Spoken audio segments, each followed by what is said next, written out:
The small town of Oakhaven was a place of quiet streets and strict rules, where everyone knew your name and your business. For 17-year-old Elara, the familiar clapboard houses and neatly trimmed lawns had begun to feel less like a home and more like a gilded cage.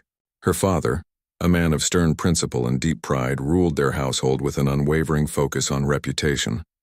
He cared immensely about what the neighbors thought, and his greatest fear was the stain of scandal upon the family name. Elara had now become that very stain. A secret, once sweet and promising, had grown into a terrifying reality.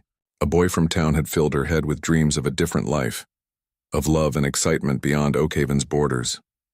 He had spoken with such conviction that she believed him, and for a short while she felt seen and special. But when she discovered she was pregnant, the boy's promises evaporated like morning mist. He was gone, leaving behind only a whispered rumor of his departure and a hollow ache of betrayal in her heart. Her father's reaction was not one of comfort. His fury was a cold, silent thing, more frightening than any shouted word. He looked at her swelling belly not as his future grandchild, but as a public mark of shame, a failure of his control. The whispers in the town shop, the averted glances from fellow churchgoers, it was all a torment he could not bear. He decided the problem of his daughter must be solved, and solved permanently. He informed her of his decision with the finality of a judge passing a sentence. He spoke of a debt, a favor owed to a man named Kael who lived deep in the wild and lonely mountains. This Kael, a man the townsfolk spoke of in hushed, fearful tones, had agreed to clear the debt in exchange for a wife. Elara was the payment. She was to be given to this stranger, this mountain man, as her punishment. The world seemed to tilt on its axis. She was not being sent to a relative or a friend in another town. She was being banished, traded like a bushel of grain to settle an account. On the day of her departure, the sun was shining brightly, a cruel contrast to the storm raging inside her. Her mother, eyes red-rimmed from silent tears, handed her a small, worn duffel bag. It held little more than a change of clothes and the family Bible from which she had gotten her name. There were no hugs, no words of love or encouragement. Her father opened the passenger door of his truck for her, his expression unreadable. The engine turned over, and as they drove away, Elara watched her whole world shrink in the side mirror until it disappeared entirely. The paved road gave way to a rough, winding dirt track that climbed higher and higher into the wilderness. Each bump was a jolt, a reminder that she was being taken farther from everything she had ever known, delivered to an unknown fate at the end of a lonely mountain road. The truck's engine groaned as it navigated the final, treacherous incline, the dirt path more a suggestion of a road than a real one. Tall, ancient pine trees closed in on either side, their branches scraping against the windows like skeletal fingers. Elara clutched the worn fabric of her duffel bag, her knuckles white. The world outside felt immense and utterly empty, a stark contrast to the crowded streets of Oakhaven. The air itself had changed, growing cooler and carrying the sharp, clean scent of pine and damp earth. After what felt like an eternity, the trees suddenly parted, revealing a small, rough-hewn clearing. In its center stood a log cabin. It was not the cozy cottage from a storybook, but a structure of pure function, built from thick timber with a stone chimney that sent a thin, gray whisper of smoke into the vast sky. The silence that enveloped the place was profound, broken only by the distant cry of a hawk. And then, the cabin door opened. The man who stepped out seemed to have been carved from the mountain itself. Kael was a giant, his broad shoulders filling the doorway. A thick, dark beard covered much of his face, and his hair was long, tied simply at the nape of his neck. But it was his eyes that held her frozen. They were the color of slate, watchful and deeply set under a heavy brow, and they regarded her and her father without a flicker of emotion. He did not smile or offer a greeting. He simply stood there, immovable as the rocks that dotted the landscape. Her father cut the engine, and the ensuing silence was heavier than any noise. He got out, and Elara, moving on numb legs, followed. The two men faced each other. No words were exchanged. Her father gave a single curt nod. Kael returned it, his gaze shifting to her for a brief, assessing moment before returning to her father. The transaction was complete. Her father turned, thrust the duffel bag into her arms, and without a single word of farewell, he got back into the truck. The door slammed shut, the engine roared to life, and he began the slow, careful process of turning the vehicle around. Elara stood rooted to the spot, dust from the tires settling around her like a shroud. She watched the truck disappear back down the winding path, the sound of its engine fading until it was swallowed completely by the forest's silence. She was alone, utterly terrifyingly alone with this silent giant of a man. The reality of her situation crashed down upon her, a cold wave of despair. She was a piece of unwanted cargo, delivered and left behind. Kael did not speak. He turned and walked toward the cabin, pausing at the door to look back at her. He pointed a single thick finger toward the open doorway, a clear command. Swallowing a sob that threatened to escape, Elara forced her feet to move, following him inside. The main room was dim, lit by the light from a single window and the glow of embers in a large stone fireplace.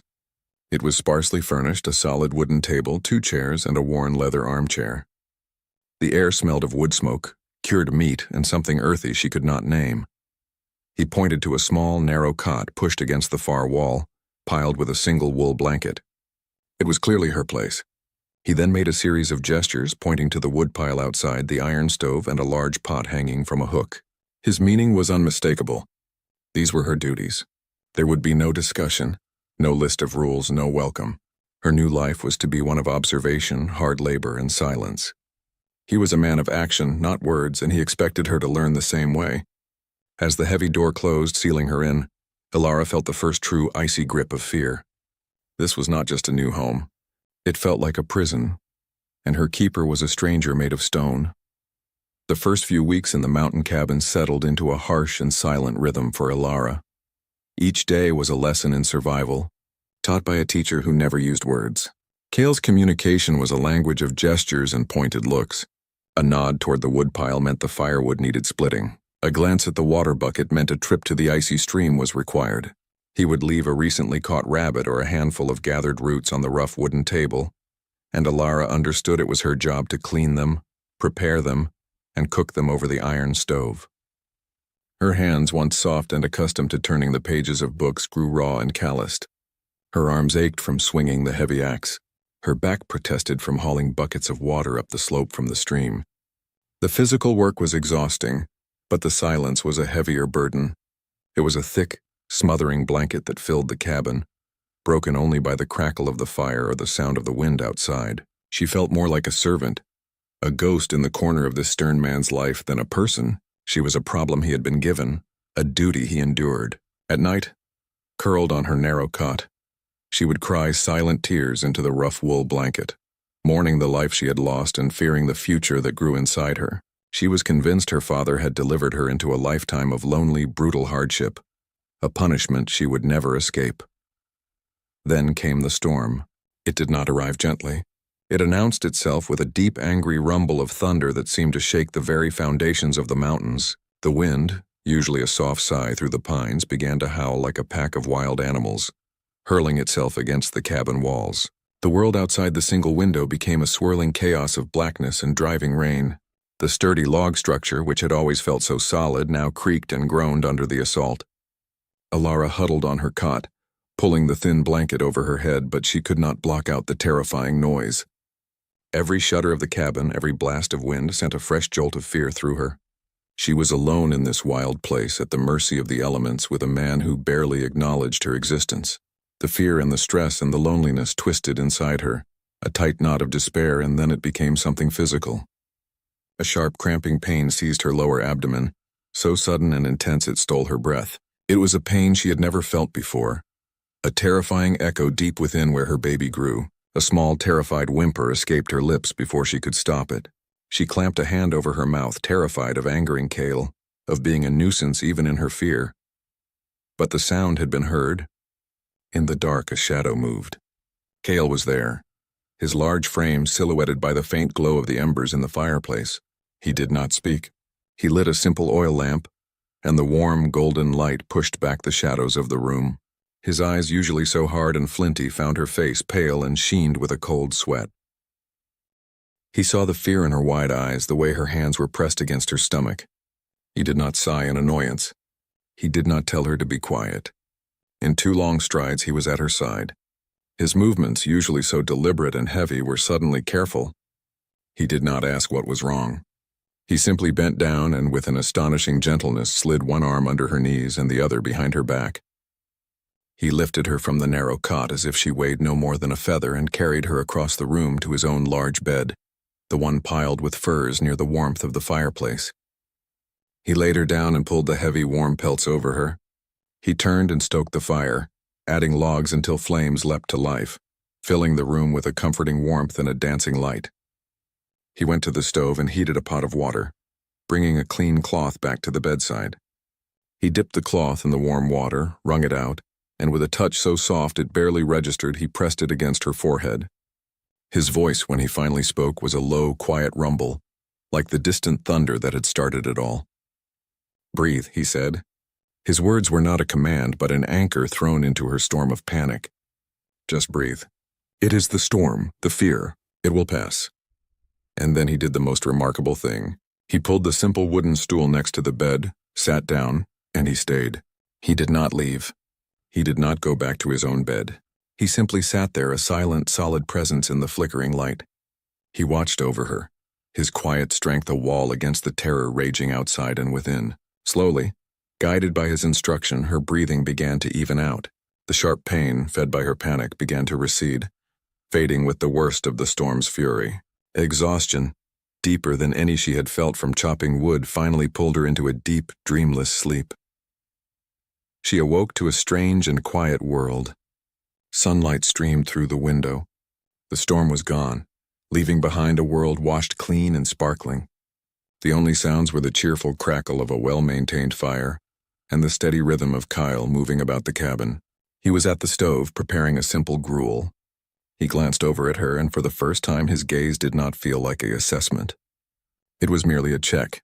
Seeing she was awake, he brought her a bowl of the warm food, and she noticed something new. He had sweetened it with a drizzle of wild honey.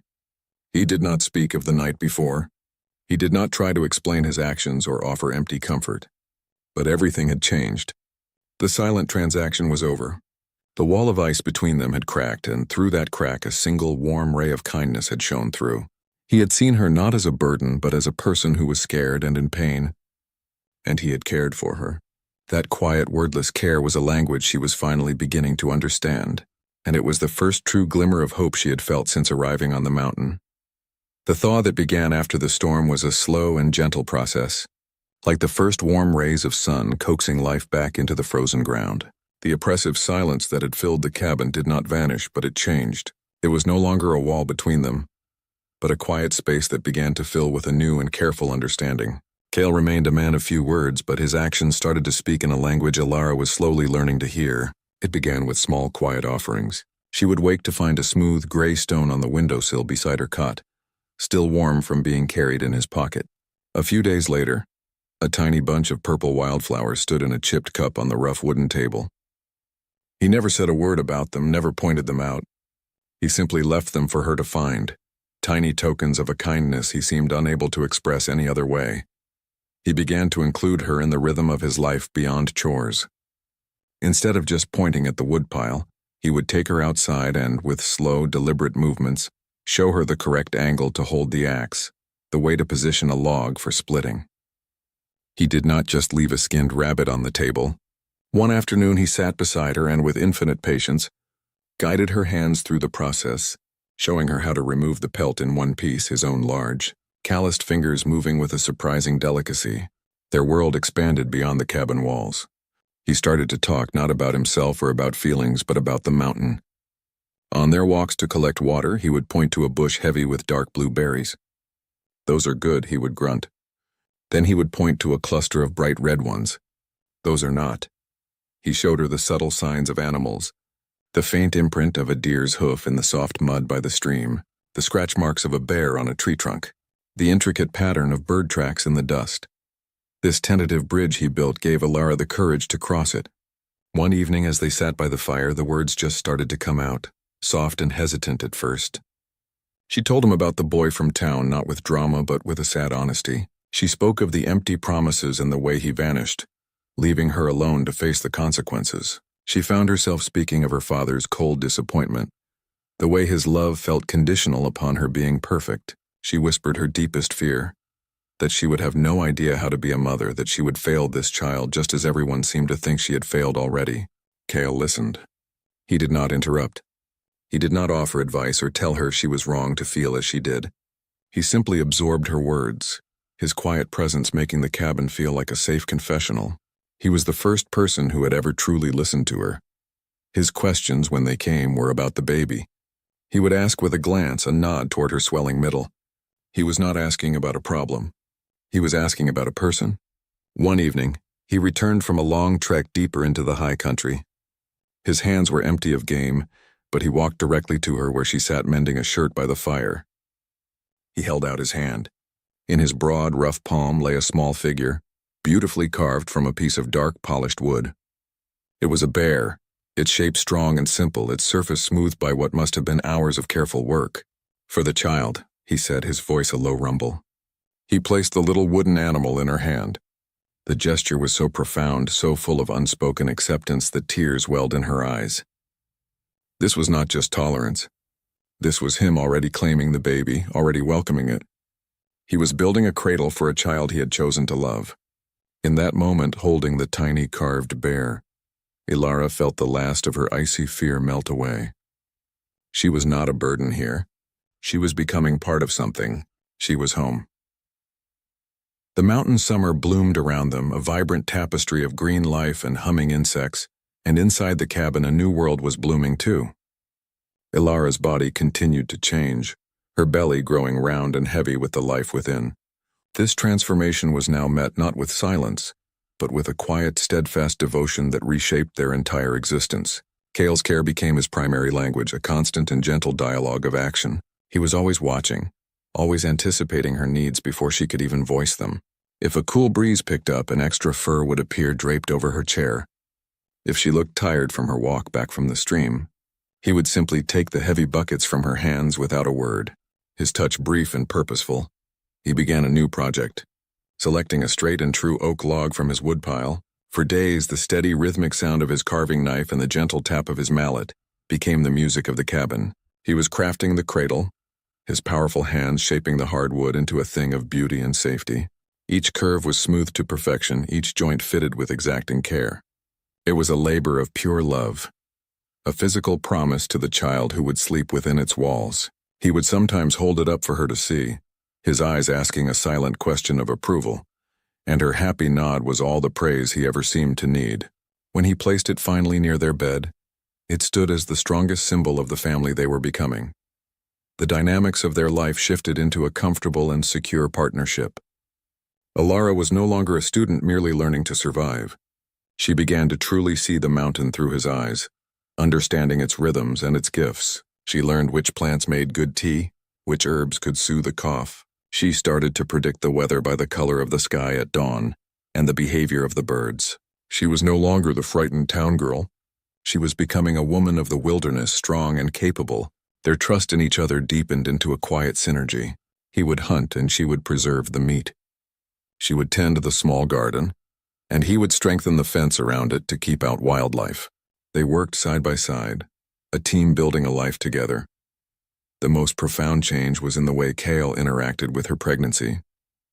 He began to initiate contact, a thing that had once been unthinkable. He would rest his large, work-roughened hand gently on the curve of her belly, his touch so light it was almost a whisper. His eyes would widen, a look of pure, unguarded wonder transforming his stern features when their baby would kick or roll in response to his voice. He started talking to her stomach in his low rumble, telling the baby about the deer he had seen that day or about the strength of the oak tree. He was bonding with his child, and in doing so he was showing Elara a depth of love she had never known was possible. His love was not declared with poetry or promises. It was in the way he ensured her cup was always full of fresh water. It was in the way he always gave her the most tender piece of meat from his plate.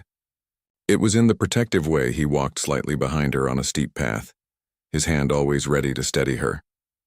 He was building a fortress of safety and care around her, and within those walls Elara finally felt herself flourish. She was cherished. She was respected. She was loved. And for the first time she knew with absolute certainty that her child would be too. The final weeks of Elara's pregnancy were a time of quiet, focused preparation. The crisp edge of autumn began to touch the mountain air, turning the leaves to flames of gold and crimson, and a sense of imminent change settled over the cabin. Kael's watchfulness intensified, his eyes following her every move with a protective intensity that was both fierce and gentle. He had already sent word with a trapper traveling to the lower valleys, a request for the midwife from the distant settlement to be ready to come when the time was right. The cabin was stocked with enough supplies to last through a long winter. The cradle waited expectantly, and a profound, shared anticipation hummed in the silence between them. The first true contraction came not with a storm, but in the deep quiet of the night, a sudden, tight clenching that pulled Elara from her sleep. She gasped, her hand flying to her stomach. In an instant, Kael was awake, his body tensed and ready. There was no panic in his eyes, only a deep, resolute calm. He moved with a purpose that was both swift and soothing. He built up the fire until the room was bathed in a warm, golden light. He filled every pot he owned with water and set them to heat on the stove. He laid out the clean linens and the swaddling clothes Elara had painstakingly sewn. When the next wave of pain hit, stronger this time, he was there. He did not hover uselessly or look away. He knelt beside the bed, and his large, strong hand found hers. His grip was firm, an unbreakable anchor in the rising tempest of her body. He murmured quiet, steady words. "Breathe, Elara, I am here. You are strong." His presence was a rock, immovable and constant. The midwife, a sturdy woman with kind eyes and capable hands, arrived as the dawn was breaking. But it was Kael who never left his post. He held the space for Elara, his unwavering focus entirely on her. He wiped her brow with a cool cloth.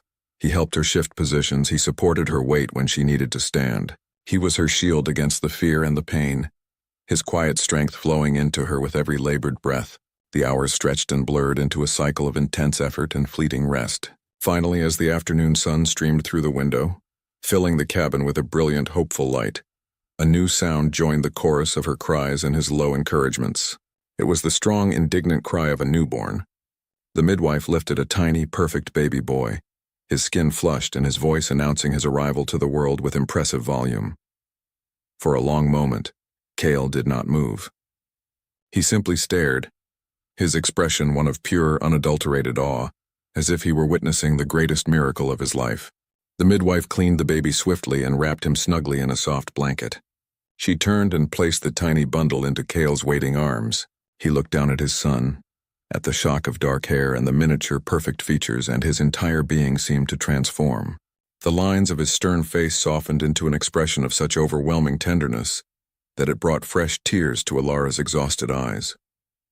He cradled the child with an innate, breathtaking gentleness, as if holding the most precious treasure on earth.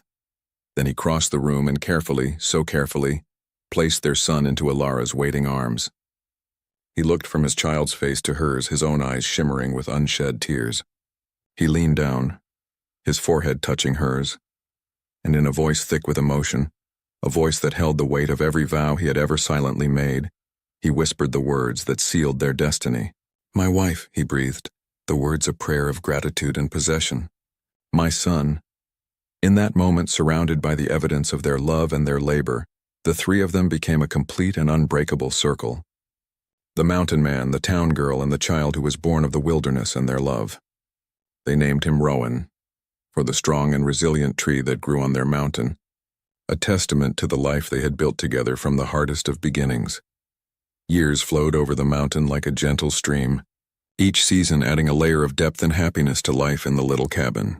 Elara was no longer the timid girl who had arrived in a cloud of dust and despair. She was a woman of the wilderness, her eyes clear and her spirit as strong as the timber that framed her home. Rowan was a sturdy little boy with his father's dark, serious eyes and his mother's quick smile, his laughter echoing through the clearing as he chased butterflies or helped tend the garden. Their life was a beautiful, self-contained world of simple joys and deep, abiding love. The past felt like a story from another lifetime, a faint and fading dream. One afternoon, the familiar quiet was broken by the unfamiliar sound of an engine struggling up the now well-maintained path. A sleek town car, looking terribly out of place among the pine trees, came to a hesitant stop near the woodpile. The door opened and a man stepped out. He was older, his shoulders slightly stooped, and his fine clothes seemed to hang on him awkwardly. It was Elara's father. He stood for a moment, taking in the scene before him. The thriving garden, the smoke curling peacefully from the chimney, the strong, handsome little boy who was now hiding shyly behind his mother's skirts. He looked at his daughter and saw a woman, confident and calm, her hand resting easily on the shoulder of the child. And then he saw Kael. The mountain man emerged from the cabin, moving to stand behind Elara, not as a guard but as a partner. His presence was as solid and protective as ever, his arm coming to rest around her waist, a silent declaration of unity. Her father's eyes held a hollow regret, a tired sadness that had settled deep within him. He had come, he said, to see his grandson. He spoke of amends, of wanting to make things right after all these years. The words sounded small and fragile in the vast, honest air of the mountain. Elara looked at this man, this stranger who was her father, and she felt a surprising calm. The anger and the fear were gone, washed away by years of true love. She held Rowan close and spoke not with bitterness but with a quiet, unshakable certainty.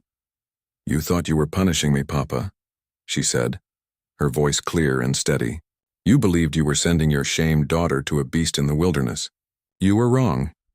She turned her head to look up at Kael, meeting his gaze filled with unwavering devotion. "You did not give me to a monster. You gave me to a good man, a kind man." She looked back at her father, her love for Kael shining in her eyes. "He saw me, not the mistake I had made, but the person I was. He did not treat me like your shame. He treated me like no one else ever had. He treated me like I was his entire world." Her father stood silently, hearing the truth in her words. He looked from the strength in Kael's stance to the peace on his daughter's face, and finally to the healthy, curious boy between them. He saw the cradle carved by hand, the well-stocked home, the palpable love that surrounded them like a visible warmth. He understood then that his act of punishment had been an accidental act of grace. He had not cast her out. He had sent her home. He had given her the greatest gift, though he had never meant to. With a slow, weary nod, he turned and got back into his car, leaving them to their peace, to the life and the love that was stronger than any past mistake. Elara watched him go, then turned into Kael's embrace, holding their son between them, safe and complete in the kingdom their love had built. The end.